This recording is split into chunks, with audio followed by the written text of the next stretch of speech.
Merci de suivre le travail de notre classe Ulysse du collège de Chambéry de Villenave-d'Ornon. Avec l'aide de l'association Passeurs, nous cherchons à comprendre comment évolue le paysage de notre commune. Aujourd'hui, nous vous proposons une rencontre avec Monsieur Maufras, qui est viticulteur dans notre ville.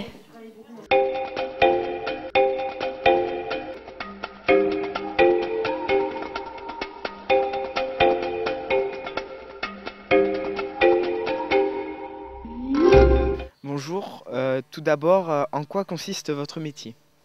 Mon métier consiste à mettre en place la viticulture, c'est-à-dire produire du vin à base de raisins. C'est-à-dire de A jusqu'à Z, je fais tout. Je cultive la vigne, je ramasse le raisin et je vinifie le vin dans les chais. Où se situent vos vignes et pouvez-vous les localiser sur la carte? Oui, tout à fait, je vais vous les localiser. Donc vous êtes situé ici sur la carte. Ici on dépend de Coinces, le Mata et la Gamarde, qui est représentée ici entre le chemin de Martillac. C'est-à-dire que toutes les parcelles de vignes se situent de chaque côté de ce chemin de Martillac qui est ici, et d'un seul tenant. Et le siège social de la propriété se trouve en face du château Barrette. Le château Pontac se situe ici, où là, on vinifie les vins, où il y a toute la cuverie et le stockage. Racontez-nous l'histoire de votre domaine et a-t-il toujours été comme aujourd'hui? Alors, concernant l'origine du domaine, l'origine est assez lointaine. Ça remonte au XVIIe siècle. En fin de compte, la propriété appartenait aux comtes de Pontac, qui étaient eux-mêmes propriétaires à l'époque, très gros propriétaires fonciers de la région. C'est-à-dire qu'ils avaient entre autres le château Aubryon, qui est à Pessac. Ça leur appartenait. Ils étaient propriétaires dans le Sauternais et ils étaient propriétaires dans le Médoc. Entre les deux guerres, la famille de Pontac s'est dispersée. Et en fin de compte, les propriétés ont été un petit peu à l'abandon. Ils ont vendu Aubryon, ils ont vendu une partie du Sauterne et du Médoc aussi. Et il n'est resté que la propriété du château Pontac-Montplaisir dont je vous ai parlé, qui était en fin de compte plus qu'un relais de chasse et gastronomique. C'est-à-dire qu'à l'époque, au XIXe siècle, les notables de Bordeaux venaient dans cette propriété pour chasser, puisque c'était la campagne, et pour faire des grands repas. Ils étaient très, très fine gueule, comme on dit. La propriété a été délaissée dans le domaine viticole, c'est-à-dire qu'ils ne se sont pas beaucoup occupés des vignes, ils se sont beaucoup plus occupés de leurs manifestations, que ce soit gastronomiques ou de chasse, sur la propriété. Donc cette propriété a été achetée par mon arrière-grand-père au niveau de la Première Guerre mondiale. Et mon arrière-grand-père a commencé à restructurer la propriété, à replanter de la vigne et a commencé à réaménager des chais.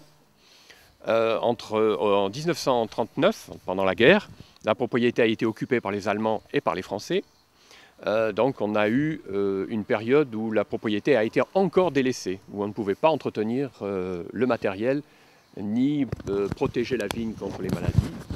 Donc ça a été une période très difficile. Et quand mon grand-père est mort pendant la guerre, en 1939, je crois, c'est ma grand-mère qui a repris la propriété comme elle a pu, et parce qu'elle était présidente de la Croix-Rouge, donc elle avait deux activités.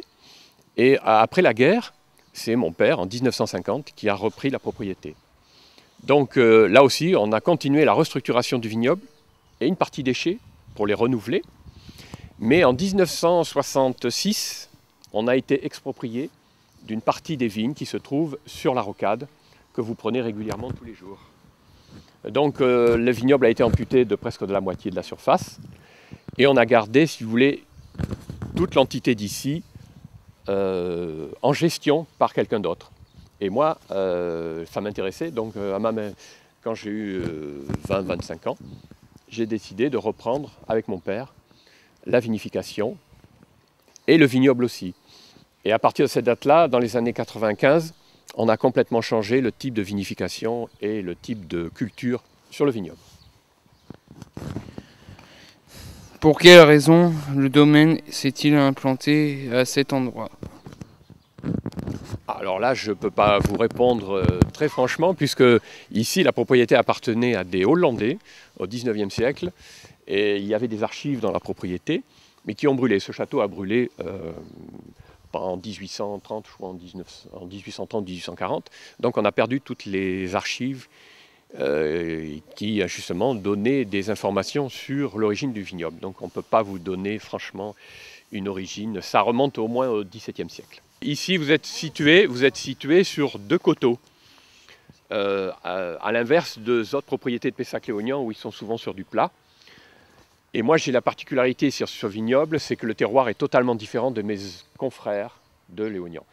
Les trois quarts sont sur des terrains graveleux, sablonneux, et moi, je suis 85% argilo-calcaire. Donc j'ai une maturité qui est totalement différente d'eux. Je vendange beaucoup plus tard qu'eux. Et j'ai un vin effectivement qui c'est atypique de Pessac-Léognan. Et si vous voulez, j'ai une particularité, c'est que j'ai des vins avec des raisins plus mûrs et avec plus de matière. Donc à l'époque, je pense que ceux qui ont installé le vignoble se sont aperçus que les terres étaient très très bonnes pour faire du bon blanc, parce que la particularité d'ici de ce vignoble, c'était surtout sur ces blancs. Et comme c'est des terrains argilo-calcaires, le blanc, les cépages sémillon et sauvignon blanc s'adaptent très bien sur ce terroir. Comment se fait-il qu'aujourd'hui il ait cette forme? Et pourquoi est-il entouré de maisons? Alors, à l'époque, le vignoble était un seul tenant, et là où vous avez des lotissements de maisons que vous voyez à droite et à gauche, c'était des gens qui étaient des arboriculteurs et des maraîchers. Ces terres, dans les années 60, entre les années 50 et 60, ont été vendues par ces propriétaires. Et à l'époque, nous voulions acheter une partie de ces terres pour continuer à augmenter la surface du vignoble. Eux, ils ont préféré vendre à des promoteurs, le terrain étant à une valeur beaucoup plus importante que pour la vigne. Donc nous avons été très vite entourés par tous ces anciens propriétaires maraîchers ou arboriculteurs qui n'ont pas voulu céder les terres pour continuer de l'agriculture. Et c'est l'urbanisme qui a pris le dessus. Malheureusement, mais c'est comme ça.